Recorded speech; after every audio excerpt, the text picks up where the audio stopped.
Yeah. So we working overtime tonight because I just got out of the movie theater after watching yet another MBJ and Ryan Coogler collab in Sinners. When I tell y'all the movie was solid, it was really tough. This might have been the second or third movie I went to see this year. Easily the best. The energy in my theater, the way the story was broken down in this movie, how we started the movie off from the ending and it all comes full circle in the end. Character interactions, the way the vampires are displayed, and when they get introduced in the movie, taking the time to really introduce them into this film, and also the way the concept of sin is broken down in this movie as well through different characters, I thought was well done. No long talk, man. I'm just gonna get right into this review, but y'all already know what y'all gotta do before I get to yap. If you like anything I had to say at all in this video, like, comment, share, subscribe, do all those things. And let's talk about my Sinners experience real quick. So not gonna lie, I got to the theater late as hell to see this movie. I'm talking 20 minutes into its starting time at 7 o'clock. So I got there like 7:20, 7:25. Trailers done and everything. I'm like, damn, I missed at least 10 minutes. But I was pleasantly surprised to see that I didn't miss too much of the movie. I didn't see the very beginning of the movie, but I did see the scene where we see Sammy, the main character in my opinion. Like he done had the longest day ever. Walks into his pop's church and everybody stops to look at him. Bro, bleeding, he's cut in the face, all that. His pops, who is the pastor of the church, comes to him, tells him to drop this guitar in his hand and become anew in lesser terms. That's when we find out this is actually a flash forward into the movie. Now, if I'm not mistaken, the timeline of this movie is Mississippi in the 1930s. And we get introduced to MBJ's character of Smoke and Stack. They're twins in this movie. So MBJ is playing himself 2 times. He just get this new spot from this white man who's giving off clear racist vibe. Like he literally just don't care, spit in they shop 2 times. I mean, you see the time period, it's the 1930s. They don't care about no black man. Ask them what they plan to do with the space, but that's their prerogative for real. They got the funds to make it happen, so make it happen. What the hell you holding out for? And we learned very early on in the movie that the MBJs came back from Chicago. They were out there for quite some time, getting into some not so good deeds after leaving Mississippi some years back for different reasons. But now that they're back, we see them interacting with people that they haven't seen in years. Case in point, their cousin Sammy that we met at the beginning of the movie. Seems like his pops is already hip to what Smoke and Stack was up to in Chicago, likely what they were up to before they left Mississippi. And he gives them that look like, y'all better take care of my boy while he out there with y'all. Better make sure that boy come back in one piece. I'm not playing. So this next part of the movie involves Smoke and Stack, mainly Stack, Sammy going around the town, interacting with these different characters, establishing those relationships now before we get into the final stages of the movie where we have the party.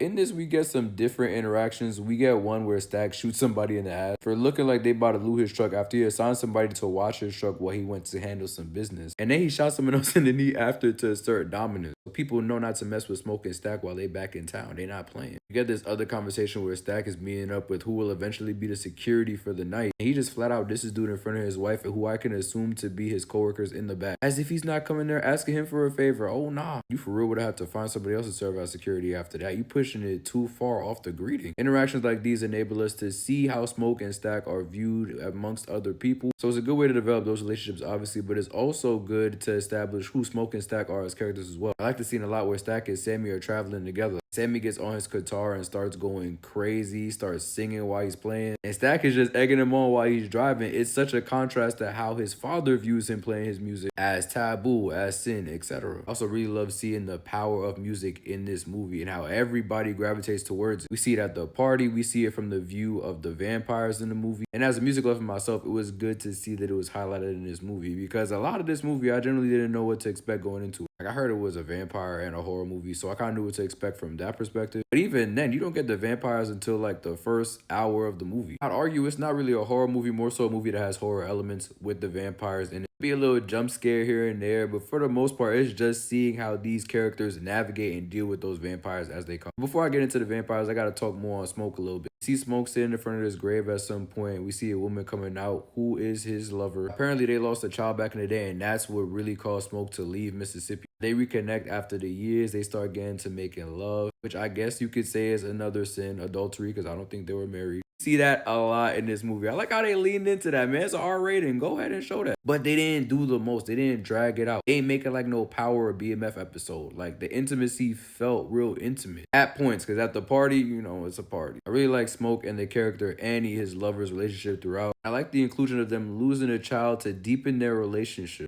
To expand on reasons why Smoke ended up leaving Mississippi with his brother back in the day. We see that Smoke's not the only brother left to love her back home. We enter Mary, played by Haley Steinfeld. Fine ass. She's mad at Stack. Stack trying to act like he don't even know her. But the reason he doing it is because it would complicate things if they were together. Because she's white. She pulls the black card. Jack and she got a black grandfather. Which apparently Haley Steinfeld actually has a black grandfather too. The man is of Filipino and African American descent. Which I thought was really good to have in the movie. Applying her real life situation to her character in the movie. In the timeline, the setting that it is, I thought it was really good. I mean, it brings more of a conflict between their characters. And their forbidden love. Another sin for the time period, you could argue. Now, we get the first sight of a vampire about an hour or some change into this movie. And it was real random. Like, bro just fell off of a truck or something like that. And he approaches his house. The people open the door. Apparently, they're part of the clan. And he's asking if they could let him in. Now, my first thought seeing this man burning up like this would be, why are you burning up? I'll be asking so many questions. What happened to you? How did you end up here? And these people were skeptical too, but eventually they let him in. Later to get warned that there's someone out here that's moving vicious. You might want to watch out for him. But they already let the devil in. It's too late. By the time the lady get in the back room looking for her husband, he's already been ate up and turned into a vampire. Now, obviously, you know what vampires are, but one thing I have to take away from this movie is the fact that we don't really get an origin for these vampires. They just kind of come and they're there to stay, which I'm not mad at. The vampires are effective, especially when they're introduced in this movie. That's another thing I'll compliment the movie on. I just took something away to compliment it back. See how I did it? The fact that it's so many different layers and genres to this movie, you can't even just call it a horror movie or a supernatural movie. Like, there's moments where this movie is a comedy, obviously deals with a lot of social issues, and you got action and thriller towards the end. It's a lot you can throw into this movie to just put it in one class as a horror movie. But yeah, I just really wish we got a little bit more expansion as to where these vampires came from. Anyway, we get to this party finally at the spot that the MBJs just got at the beginning of the movie. And it's lit. I'm not gonna lie, you got Sammy on the guitar going crazy. You see how his music is affecting everybody in the spot, but how music transcends time as well. Because I swear there was a point when I seen people twerking and I said, nah, I had to be tripping. I look back and it was actually the case. You get to see so many different forms of dance in this scene. You also get another relationship developed with Sammy and this girl that I don't know her name. Now, it was good to see the influence of Stack rub off on Sammy a little bit so that my boy can get a little play. After establishing their relationship that they already had, being that they had knew each other from somewhere along the way, as they said earlier on in the movie. But I kind of wish they expanded on their relationship a little bit more so that I could feel something when she eventually goes. Like, you really feel when Annie dies later on to the movie, and I guess I go into spoilers at this point. The vampires are coming. We're about to lose people, just know. But yeah, if they could have expanded on Sammy and this girl's relationship a little bit more, I think I would have felt something. But then maybe did the movie didn't really need that? I don't think so. I think it's mainly just to show Sammy's battling with sin and the influence of his cousin versus the influence of his father as the movie goes on. Anyway, as the party goes on, we finally get the vampires pulling up. They ask security if they can come in. They say hell nah. They send people to the back to get Smoke and Stack. Smoke and Stack are adamant, no, y'all cannot come in here. Even after they put on a valid performance, I must say, they was on point and everything. Moving on time, had the vocals right, all that. Obviously, they just gave off bad vibes, and they're white. Like, yeah, Mary's character, Haley Steinfeld, was white, but she got a black grandfather, so she cool. Smoke, Stack, Mary, and I think Sammy go ahead and talk over this whole situation. And Mary decides to go talk to them to get some more intel on what their intentions really are with coming to this party. My whole thing is,